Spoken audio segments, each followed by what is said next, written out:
Today we are talking about the FBI's 10 most wanted list. I know as a kid I was like obsessed with, for some reason, with the thought of the 10 most wanted list. Like I thought it was the coolest thing ever. So today we are going to break down the 10 people on that list and their crimes and how you can possibly help figure out who they are, or where they are, more should I say. Yeah, hopefully.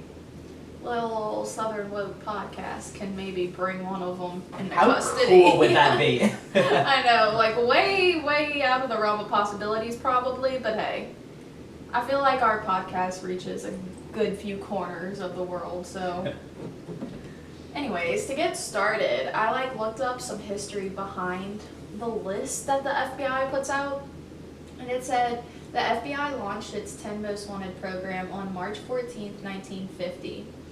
It has its roots in a list of 28 public enemies that the Chicago Crime Commission published during the Prohibition era. And during the 1930s, FBI director, this guy named J. Edgar Hoover, and his bureau used the term public enemy to describe criminals, but the FBI never formally named a public enemy number one. The list began with a conversation in 1949 between Hoover, which was the FBI director, and William Kinsley Hutchinson, who was the editor-in-chief of the International News Service, and the reporter wanted to know who was the worst of the worst. And Hoover then made a list, and on February 8th, 1949, newspapers across the country ran Hoover's list of the FBI's top 10 fugitives, and it drew enormous amounts of interest, and leads from the general public poured in. The process usually begins when the FBI Criminal Investigative Division asks the Bureau's 56 different field offices to submit names of the highest profile fugitives that they're searching for. And then the FBI's Office of Public Affairs reviews the nominees and then submits the proposed additions to the list to the FBI upper management. So it's filters all the way up until the top. And then on that list, they must be named criminals with photos and warrants for their arrest. And officially, the FBI says the list is designated to publicize particularly dangerous fugitives who might not otherwise merit nationwide attention. So yeah, that's the little history, how it got started, how they get their people. Could you imagine being one of these people and ending up on the top 10, America's Most Wanted list? That's crazy. Dude, I know. And then also, of the 521 fugitives who have made the list, the FBI says that 162 of them were caught with the help of the public.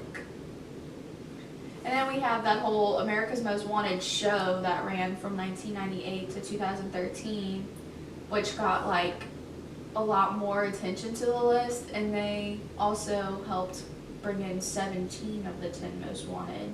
I was about to say, I've heard a bunch of things on other podcasts that the perpetrators were caught because of that show, bringing renewed attention. That's pretty powerful. I remember watching that as a kid. I feel like it would come on kind of late at night after some big show like American Idol or maybe the news, I don't know. But I remember if I stayed up late some nights, I'd watch it. My mom would catch me looking at it. Yeah, and if I would watch it, I would not want to go to sleep after because I'd be so scared. Dude, I was telling Jeremiah the other night, I started watching this crime stuff at such a young age that I'm so numb to it now, and I'm sad about that because I want to have more oh my god, that happened, but now I'm just numb to it all, oh wow, we have another murderer on our hands. Welcome to America. Oh, I meant to tell you this, and I'm going to go on air just in case I get murdered throughout the weeks. I'm pretty sure our house is haunted at this point. Because I've been hearing and I'm not really superstitious, I don't really super believe in ghosts, but we've been hearing weird noises in our house, things getting knocked around. And then Aaron has the LED lights you see on all the TikTok people's rooms, on his ceiling. And 3 different sections of 3 lights went out. And apparently, when things happen in groups of 3s, it's signs of demons, he said. So now we're freaking out that we might end up dying. So we might have a new demon house on our hands. No, I don't think so. You live in a house that's connected to another house. Exactly. So what if it's them causing? Dude, it's okay because the new apartment that I just moved into, the neighbors to my right, yeah, that's my right, they have this little daughter that's maybe like 5 or 6, I don't know. But like she'll play outside by herself and just will be like in the field by herself, like looking like she's talking to somebody. And they have like a little black cat that walks around, and like I'll pet him because he's cute. And like every now and then you'll just see like her and the cat like just walking around, and then like you'll hear her scream out of nowhere. That is so mysterious, but also, But I think she just like goes out there to escape the apartment, to be honest. But it really is creepy. It gives me like horror movie girl vibes. Yeah, what if you saw her out like in the middle of the night, like 4 o'clock in the morning, walking out there with that cat? I'd be concerned, to say the least. But, oh, another fun fact about the history. 10 women have made it to the list, and Black Panther activist and academic Angela Davis made the list in 1970 for charges of kidnapping and murdering a judge. The FBI caught her almost 2 months later, and she maintained her innocence. A jury acquitted her in 1972, and she had a lengthy career as an activist and professor at several universities after being on the FBI's 10 Most Wanted. That is crazy.